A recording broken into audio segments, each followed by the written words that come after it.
Bekigetenderete hobo rigereribwa machiko no bosombi ase chipara ao kia NTSA niko bono kenegetie bunyabi botindo botkobo gokera rero ase para enene hekurwa somucho Nairobi ochari okisi akoragwa no motendere bw'ikyombekyo asorosagia rwa South Nyanza Adanadawo niko bono banegetie kobeka byare gati yabarundi chipigipigi nabo igo chigari ababere bakwenekia hobo tumekyo bobe bwe emiroberio yokobwata amachiko ase chipara enigare bunenchera eyamo yokwenekia bunachinga kechiga abananchi ao bagendrete kwenekia hesabari yabo kwirananka gocha gochengero muyiga bwesugukuna kwarigania omwaka omuya nigo bono motendio y'obwekyombekyo kia NTSA atabire nigo barache kwenekia emiroberiga na kwenekia buna abananchi ngo ikabare chinsemo chiri bakogenda baribuya.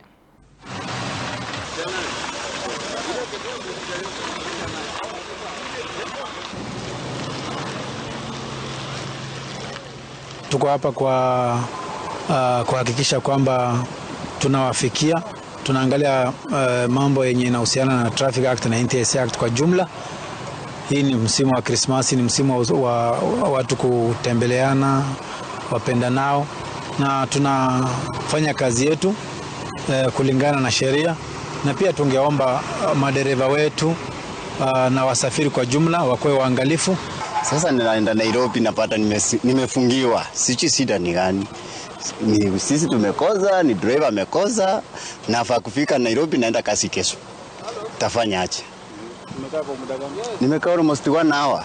Nashindwa shida ni gani inaendelea huku. Na gari ya Nyamira sijaiona ikiwa na shida, lakini leo nimepatana simekaliwa. Hatujui chenye kinaendelea huku. Na driver wako driver wako na amesema ajui chenye kinaendelea, nasema management iangalie. Sasa sisi management na sisi tunaingilia wapi? Yeye management wanafaa kujipanga mapema. Napata sisi huku ndio tumekaliwa. Na kesho tunafaa kuingia kasi.